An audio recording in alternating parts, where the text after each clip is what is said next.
अस्सलाम वालेकुम दोस्तों, कैसे हो? उम्मीद है कि सब खैरियत से होंगे। अल्लाह आप लोगों को ऐसे ही खुश रखे। सरकार दो आलम सल्लल्लाहु अलैहि वसल्लम की पूरी जिंदगी पर बनने वाली वीडियो सीरीज जिसका नाम मोहम्मद सब के लिए है सल्लल्लाहु अलैहि वसल्लम, ये उसका 42वां हिस्सा यानी पार्ट 42 है। थोड़ा हम रिकैप कर लेते हैं कि हमने 41वें हिस्से में क्या सुना। हमने 41वें हिस्से में सुना यहूदियों की दुश्मनियां, उनकी साजिशें, उनका दोगलापन, उनकी मुनाफिकत और उनकी चालाकियों के बारे में जो अभी तक खत्म नहीं हुई है। फिर हमने ये भी सुना कि आप सल्लल्लाहु अलैहि वसल्लम के सामने कितने मसाइल और कितने प्रॉब्लम्स थे।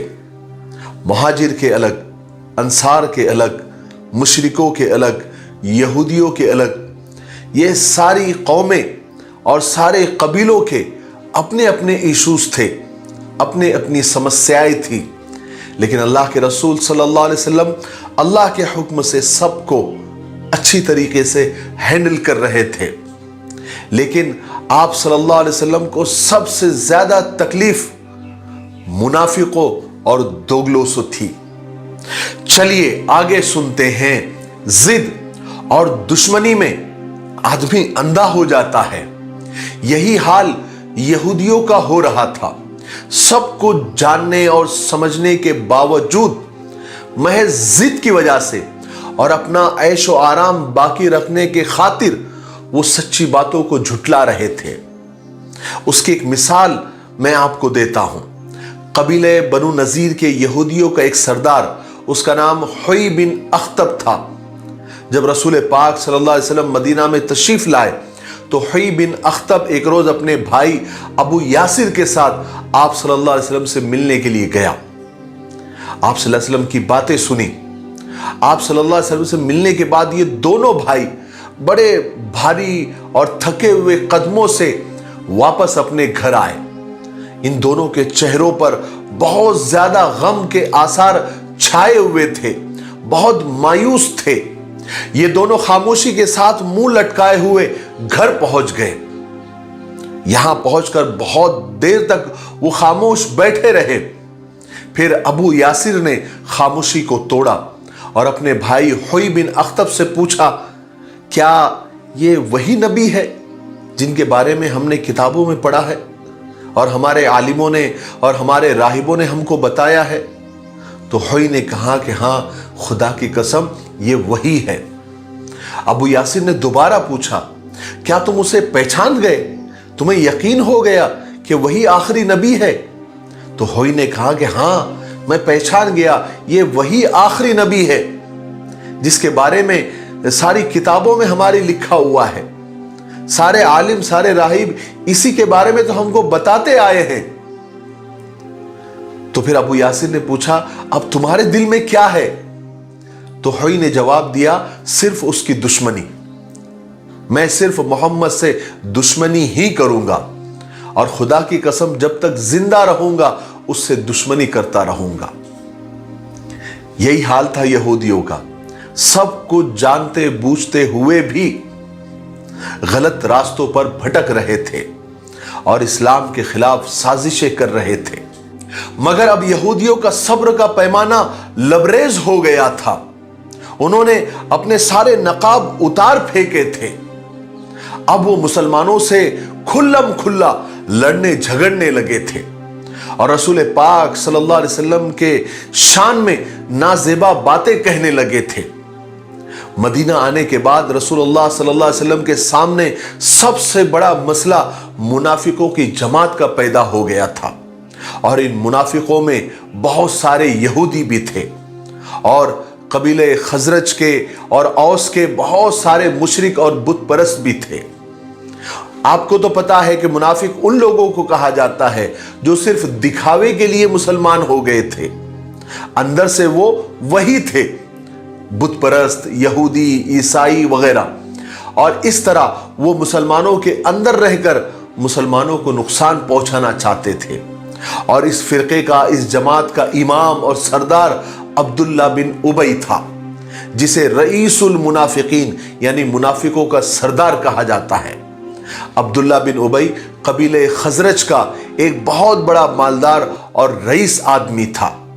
عبداللہ بن ابی مسلمانوں کا اور اسلام کا اتنا بڑا دشمن کیوں بنا اور منافقوں کا سردار کیوں بنا؟ اس کی ایک بہت بڑی وجہ تھی۔ اسلام سے پہلے اوس اور خزرج قبیلے دونوں کی آپس میں سخت دشمنی تھی۔ پھر بعد میں دونوں قبیلوں نے مل کر یہ فیصلہ کیا تھا کہ عبداللہ بن ابی کو اپنا سردار بنا لیں گے۔ اوس اور خزرج کے لوگوں نے عبداللہ بن ابی کے لیے ایک بہت قیمتی موتیوں کا تاج بنوایا تھا اور وہ عبداللہ بن ابی کو باقاعدہ اپنا بادشاہ بنانے والے تھے۔ ابھی عبداللہ بن ابی کے بادشاہ بننے کا خواب پورا بھی نہیں ہوا تھا کہ قبیلے اوس اور خزرج کے لوگوں کی مکہ میں رسول پاک صلی اللہ علیہ وسلم سے ملاقات ہو گئی اور وہ مسلمان ہو گئے۔ اس کے بعد یہ دونوں قبیلوں میں اتنا تیزی سے اسلام پھیلا کہ چند لوگوں کو چھوڑ کر دونوں قبیلے مسلمان ہو گئے۔ اب ظاہر ہے کہ اوس اور خزرج کے لوگوں کو جو کہ مسلمان ہو گئے تھے، ان کو عبداللہ بن ابی کی بادشاہت کی کیا ضرورت تھی، کیا غرض تھی؟ اس لیے کہ اب وہ لوگ تو شہنشاہ دو عالم رسول پاک صلی اللہ علیہ وسلم کے غلام بن چکے تھے۔ اور پھر عبداللہ بن ابی پر دوسرا ستم یہ ہوا کہ خود رسول پاک صلی اللہ علیہ وسلم مدینہ تشریف لے آئے اور یہاں اسلام کا نظام اور انتظام شروع ہو گیا۔ اس انقلاب میں عبداللہ بن ابی کی بادشاہت ختم ہو گئی، گڑے میں چلی گئی اور وہ اپنا سا منہ لے کے رہ گیا۔ یہی سے عبداللہ بن ابی کی اسلام دشمنی اور رسول دشمنی کی بنیاد پڑی۔ حالانکہ وہ بدنصیب یعنی عبداللہ بن ابی بجائے اس کے کہ رسول پاک صلی اللہ علیہ وسلم کی غلامی قبول کر کے دونوں جہاں کی عزت پاتا، وہ سمجھنے لگا کہ میری عزت اور بادشاہت میں محمد ہی نے رکاوٹ ڈالی ہے صلی اللہ علیہ وسلم۔ اس کا یہ خیال تھا کہ اگر اسلام یہاں نہ آتا تو مدینہ کی بادشاہت، یہاں کی حکومت، یہاں کی دولت میرے ہاتھ لگتی۔ اسی خیال نے عبداللہ بن ابی کو رسول خدا اور اسلام کا دشمن بنا دیا، مگر اس کے ساتھ وہ بے بس بھی تھا، اس لیے کہ جن لوگوں نے اسے بڑا بنایا تھا وہ لوگ اب بہت تھوڑے رہ گئے تھے۔ وہ جانتا تھا کہ اگر وہ کھل کے رسول پاک صلی اللہ علیہ وسلم سے دشمنی رکھے گا، ایک تو یہ لوگ جو میرا ساتھ دینے والے ہیں یہ بہت تھوڑے ہیں، میرا ساتھ نہیں دیں گے، دوسری یہ کہ اس صورت میں جو اسی کے قوم کے لوگ جو اب مسلمان ہو چکے ہیں اس کا تیا پنجا کر دیں گے۔ انہی باتوں کی وجہ سے عبداللہ بن ابی کھل کے سامنے نہیں آ سکتا تھا۔ اب دوسری صورت تو یہی ہو سکتی تھی کہ وہ اندر ہی اندر رسول پاک صلی اللہ علیہ وسلم کے ساتھ اور مسلمانوں کے ساتھ دشمنی کرے تاکہ اس کا مقصد بھی پورا ہوتا رہے اور اس کی گردن بھی نہ پھنسے۔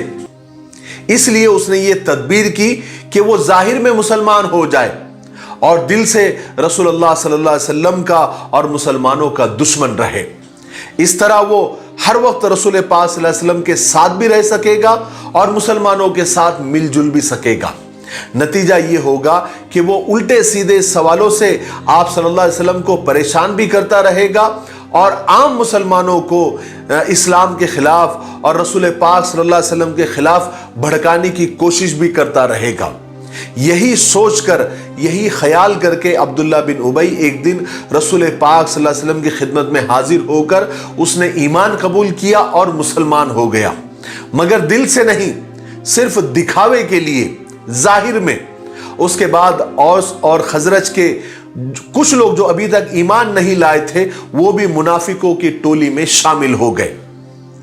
یہ خبر یہودیوں کے کچھ لوگوں کو ملی تو وہ بھی ان کی اچھی خاصی تعداد منافقوں کے اس ٹولی میں، اس گروہ میں شامل ہو گئی، کیونکہ وہ تو پہلے سے ہی رسول پاک صلی اللہ علیہ وسلم اور مسلمانوں کے خلاف ادھار کھائے ہوئے بیٹھے تھے۔ منافقوں کی ایک اچھی خاصی تعداد مدینے میں پیدا ہو گئی جو اپنی حرکتوں سے، اپنے سوالوں سے اور اپنے کام سے رسول پاک صلی اللہ علیہ وسلم کو اور مسلمانوں کو تنگ کرتی رہتی تھی۔ اور ہمیشہ یہ لوگ اس کوشش میں لگے رہتے تھے کہ رسول پاک صلی اللہ علیہ وسلم کے بارے میں غلط سلط افواہیں پھیلائیں، تاکہ مسلمانوں کے دل میں شک اور شبہ اور ڈاؤٹ پیدا ہو سکے اور وہ اسلام سے منہ موڑ لے۔ رسول پاک صلی اللہ علیہ وسلم پر جب بھی اللہ تبارک و تعالیٰ کی طرف سے کوئی وحی نازل ہوتی اور آپ صلی اللہ علیہ وسلم وہ مسلمانوں کو سناتے تو یہ منافقوں کی ٹولی، یہ دوگلوں کی جماعت وہیں پر موجود ہوتی۔ چنانچہ ایسے وقت میں یہ منافق اور یہ دوگلے آپ سے بحث و مباحثہ کرتے اور طرح طرح کے بیہودہ سوالات کر کے آپ کو پریشان کرتے۔ چونکہ منافق ہر وقت مسجد نبوی میں ہی رہتے تھے، مسلمانوں کی طرح ہی نماز پڑھتے تھے، اس لیے شروع میں وہ پہچانے نہیں جا سکے، لیکن بعد میں اللہ تبارک و تعالیٰ نے وحی کے ذریعے آپ صلی اللہ علیہ وسلم کو یہ بتلا دیا کہ مسلمانوں میں اور ایمان والوں میں کچھ منافق اور کچھ دوگلے بھی آ ملے ہیں، جو ایمان والے نہیں ہیں، جو مسلمان نہیں ہیں، بلکہ مسلمانوں کے دشمن ہیں۔ ایک مرتبہ کا واقعہ ہے کہ رسول پاک صلی اللہ علیہ وسلم کی اونٹنی گم ہو گئی۔ آپ صلی اللہ علیہ وسلم نے اور صحابہ نے اس کو تلاش کرنا شروع کیا، ڈھونڈنا شروع کیا، اور یہ بات پورے مدینہ میں پھیل گئی کہ رسول پاک صلی اللہ علیہ وسلم کی اونٹنی گم ہو گئی ہے اور سب مل کر اس کو تلاش کر رہے ہیں۔ تو ایک منافق زید بن نصیب، ایک دوگلا، جب اس کو اس بات کی خبر ہوئی کہ رسول پاک صلی اللہ علیہ وسلم کی اونٹنی نہیں مل رہی ہے اور سب لوگ اس کو تلاش کر رہے ہیں، تو اس کو تو مدعا مل گیا۔ اس نے ایمان والوں کے دل میں شک پیدا کرنے کے لیے، ڈاؤٹ پیدا کرنے کے لیے اسی بات کو مدعا بنانا چاہا۔ اس نے لوگوں میں یہ کہنا شروع کر دیا کہ دیکھو بھائی، کہاں تو محمد یہ دعویٰ کرتے ہیں کہ میرے پاس آسمان سے خبریں آتی ہیں، مگر انہیں یہ تک معلوم نہیں کہ ان کی اونٹنی کہاں ہے۔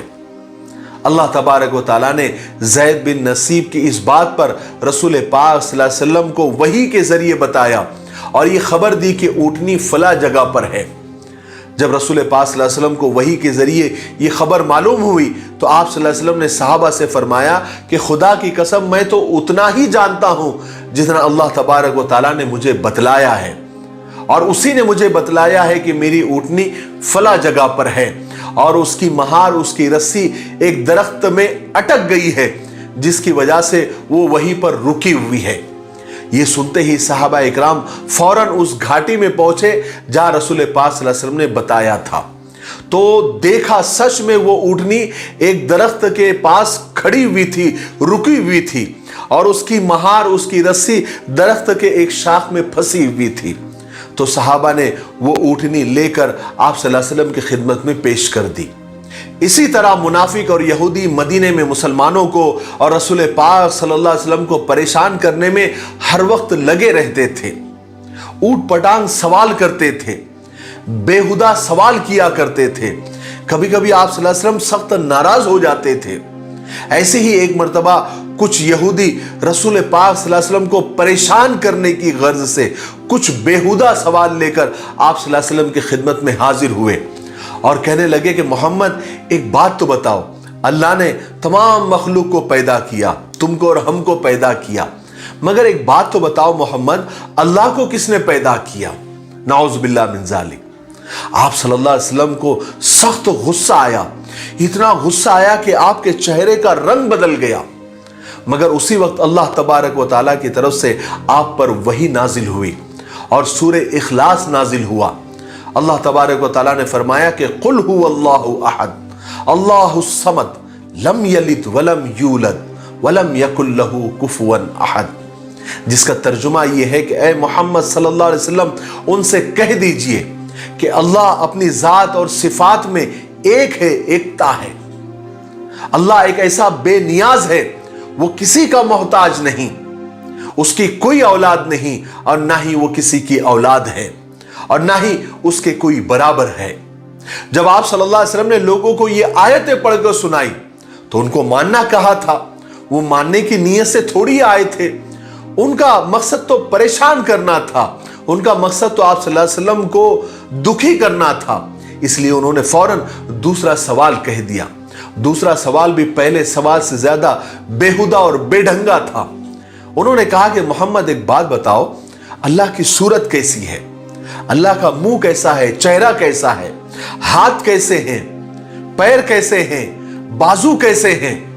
रसूल पाक सल्लल्लाहु अलैहि वसल्लम को पहले से भी ज्यादा गुस्सा आया।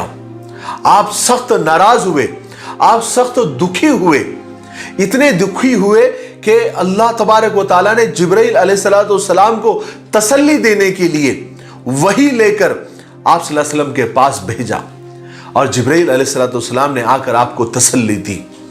कभी कभी तो ऐसा होता था कि ये लोग आप सल्लल्लाहु अलैहि वसल्लम के पास आते थे और कहते थे कि मोहम्मद, जैसा कि आप कहते हैं कि आप वाकई अल्लाह के रसूल हैं, तो जरा अल्लाह से कहिए कि हमसे बातें करें, या कम से कम वो आपसे बातें करें और जरा बुलंद आवाज में बातें करें ताकि हम आप दोनों की बातें सुन सके।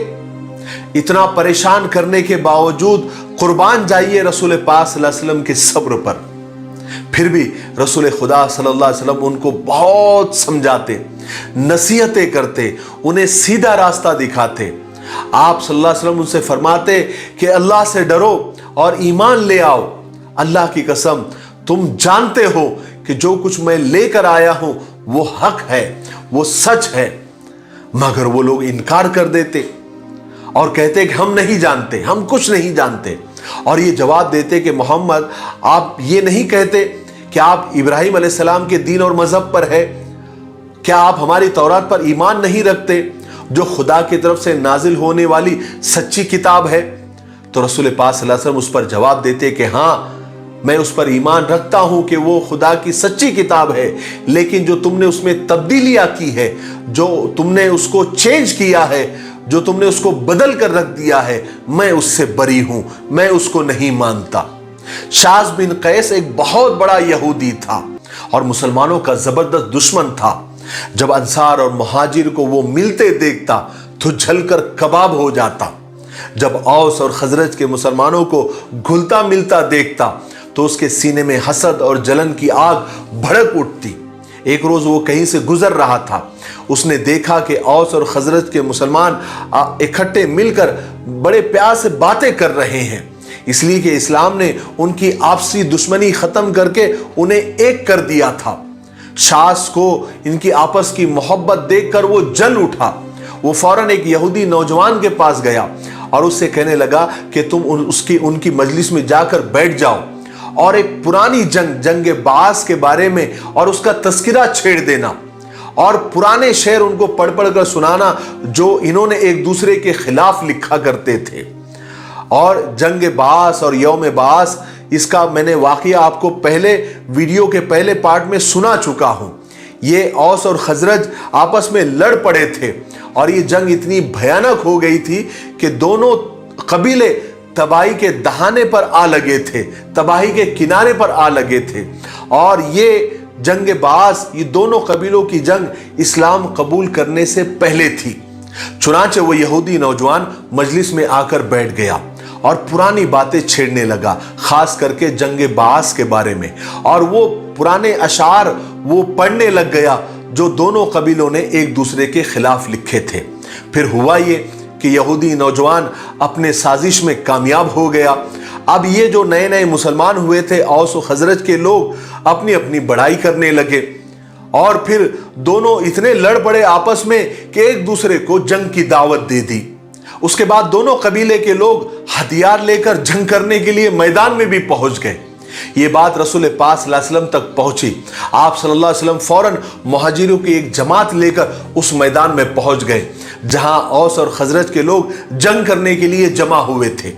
आप सल्लल्लाहु अलैहि वसल्लम दोनों के दरमियान जाकर खड़े हो गए। फिर उन्हें नसीहत करने लगे और कहने लगे कि मुसलमानों, अल्लाहु अकबर, अल्लाहु अकबर, मैं तुम्हारे दरमियान मौजूद हूं और तुम उसी जाहिलियत के जमाने जैसी बातें कर रहे हो जिससे हटाकर अल्लाह तबारक व तआला ने तुम्हें इस्लाम का सही रास्ता दिखाया था।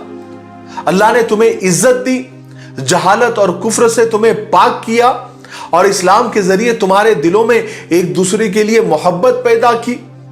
फिर आप सल्लल्लाहु अलैहि वसल्लम ने एक लंबी चौड़ी तकरीर की। आप सल्लल्लाहु अलैहि वसल्लम के ये अल्फाज उनके दिलों पर गहरे असर छोड़ गए। उन्हें फौरन अपने गलती का एहसास हो गया। उनके समझ में आ गया कि उनके दरमियान सिर्फ शैतान का ये पैदा किया हुआ झगड़ा था। सब के सब ज़ारो कतार रो पड़े। फिर दोनों कबीलों के लोग एक दूसरे से गले मिले। उसके बाद ईमान वाले रसूल पाक सल्लल्लाहु अलैहि वसल्लम के पीछे पीछे उस मैदान से झगड़ा ख़त्म करके, जंग ख़त्म करके आप सल्लल्लाहु अलैहि वसल्लम के पीछे लौट आए। और इस तरह शाज़ बिन कैस की इस चाल को अल्लाह तबारक व तआला ने नाकाम कर दिया। इसी तरह इस्लाम के दुश्मनों ने एक स्कीम और बनाई, एक प्लान और बनाया। उन्होंने आपस में ये तय किया कि आओ मुसलमानों में फूट डालने के लिए और ईमान वालों में फूट डालने के लिए और दीन में फितना पैदा करने के लिए हम ऐसा करें कि हम रोज़ाना सुबह मोहम्मद की बातों पर ईमान ले आएंगे, मुसलमान हो जाएंगे और रात को इनकार कर देंगे। फिर सुबह को ईमान ले आएंगे, फिर रात को इनकार कर देंगे। मुमकिन है, पॉसिबल है कि हमको ऐसा करता देखकर जो मुसलमान हो गए हैं वो कंफ्यूज हो जाएंगे और दीन को छोड़ देंगे। गर्ज के इस तरह मुनाफिकीन और दूसरे और जो इस्लाम के दुश्मन थे मुसलमानों को और इस्लाम को नुकसान पहुंचाने की कोशिशों में लगे रहते थे। और हुजूर पाक सल्लल्लाहु अलैहि वसल्लम उन मुनाफिकों को पहचान चुके थे, मगर आप सल्लल्लाहु अलैहि वसल्लम का सब्र पहाड़ से भी ज्यादा मजबूत था। आप उन पर कोई सख्ती नहीं फरमाते थे, बल्कि उनके साथ शफकत से पेश आते थे, उनको नसीहतें फरमाते थे ताकि अल्लाह तबारक व तआला उनके दिलों में सच्चाई पैदा करते। हालांकि रसूल पाक सल्लल्लाहु अलैहि वसल्लम चाहते तो उन मुनाफिकों को सजा दे सकते थे, मगर चूंकि जाहिर में ये लोग मुसलमान बने हुए थे इसलिए आप उनको कत्ल नहीं करवाते थे, ताकि बाकी के इस्लाम के दुश्मन फिर ये ना कहने लगे कि देखो मोहम्मद अपने ही पैरोकारों को कत्ल करवा रहे हैं। अगर किसी मुनाफिक को आप इस्लाम के खिलाफ बोलते हुए देख लेते, सुन लेते, तो आप कभी कभी सजा भी दे देते थे। जैसे एक दफा आप सल्लल्लाहु अलैहि वसल्लम ने खुद देखा कि कुछ मुनाफिक मस्जिद में बैठकर ही इस्लाम का मजाक उड़ा रहे हैं। आप सल्लल्लाहु अलैहि वसल्लम ने उसी वक्त अंसारी साहबा को हुक्म दिया कि उन मुनाफिकों को मस्जिद से बाहर निकालो। आप सल्लल्लाहु अलैहि वसल्लम का हुक्म सुनते ही हजरत अबू अय्यूब अंसारी, हजरत अम्मारा बिन हज़म और हजरत अबू मोहम्मद आगे बढ़े और मुनाफिकों को मार मार कर मस्जिद से बाहर निकाल दिया। मगर सजा देने का वाकया इक्का दुक्का ही सीरत की किताबों में मिलता है। हमेशा आप सल्लल्लाहु अलैहि वसल्लम उनकी हरकतों के बावजूद, उनके परेशान करने के बावजूद उनको माफ कर दिया करते थे, बल्कि उनके लिए, उनकी हिदायत के लिए दुआएं किया करते थे। ठीक है, आज के लिए इतना काफी है, इसलिए अब हम यहीं पर रुकते हैं क्योंकि वीडियो ज्यादा लंबा हो रहा है। आने वाले 43वें हिस्से में यानी पार्ट 43 में हम आगे के वाकयात सुनेंगे कि किस तरह इस्लाम का चर्चा पूरी दुनिया में फैलने लगा और दूसरे मुल्कों के वफ्द और वहां की जमातें आप सल्लल्लाहु अलैहि वसल्लम से आकर मिलने लगी। नजरान के ईसाइयों की एक बहुत बड़ी जमात आप सल्लल्लाहु अलैहि वसल्लम से मिलने के लिए आई। वो एक बहुत ज़बरदस्त वाक़या है जो कल आपको सुनने को मिलेगा। तब तक आप थोड़ा इंतज़ार करें और इस सीरीज़ के वीडियोस को ज़्यादा से ज़्यादा लाइक करें, ज़्यादा से ज़्यादा शेयर करें और ज़्यादा से ज़्यादा आप कमेंट करें। मैं आपके कमेंट पढ़ रहा हूँ। कल के कमेंट्स पढ़कर मुझे इंतहाई खुशी हुई। बहुत सारे लोग, हजारों लोगों ने ये कहा कि हमने 1 से लेकर 41 पार्ट तक सब देखा है और हम अपने फैमिली के साथ देखते हैं। कुछ लोगों ने कमेंट किया कि हम तो 50-50 और 100-100 शेयर करते हैं। तो मुझे इंतहाई खुशी हुई। आप मेरे रिप्लाई का इंतजार न करें, लेकिन शायद ही कोई कमेंट ऐसा होगा जो मैं नहीं पढ़ता हूँगा। आपके चाहे 1 लाइन का कमेंट हो या 4 लाइन का कमेंट हो या 10 लाइन का कमेंट हो, मैं सारे कमेंट्स पढ़ता हूँ। मैं सिर्फ रिप्लाई इसलिए नहीं देता हूँ कि मेरे दिल में ऐसी बात है कि अगर मैं किसी को रिप्लाई दे दूँ और बाकी को न दूँ तो एक तरह से नाइंसाफ़ी होगी, इसलिए मैं रिप्लाई नहीं देता। मैं रिप्लाई देने में थोड़ा कमज़ोर हूँ। हो सकता है कि मैं गलत हूँ, लेकिन अब मेरी आदत ऐसी मुझे पड़ गई है कि कमेंट्स करने में मेरे दिल में ये ख्याल आता है कि दूसरों के साथ नाइंसाफ़ी होंगी, लेकिन मैं आपके सारे कमेंट्स पढ़ता हूँ। इसलिए आपको जो भी मुझ तक मैसेज पहुँचाना है वो आप कमेंट के ज़रिए पहुँचा सकते हैं। दूसरी बात, क्विज कंपटीशन यानी सीरत का सवाल और जवाब का इनामी मुकाबला बहुत जल्द आने वाला है। आपको तो पता है, जैसे ही 50 पार्ट्स कंप्लीट हो जाएंगे आपको क्विज कंपटीशन का एक मुकम्मल वीडियो उसके रूल्स रेगुलेशन के साथ और सवालों के साथ लेकर हम हाजिर होंगे। हमने सारी तैयारियां कर ली हैं, बस हम और आप दोनों मिलकर 50 पार्ट्स कंप्लीट होने का इंतज़ार कर रहे हैं।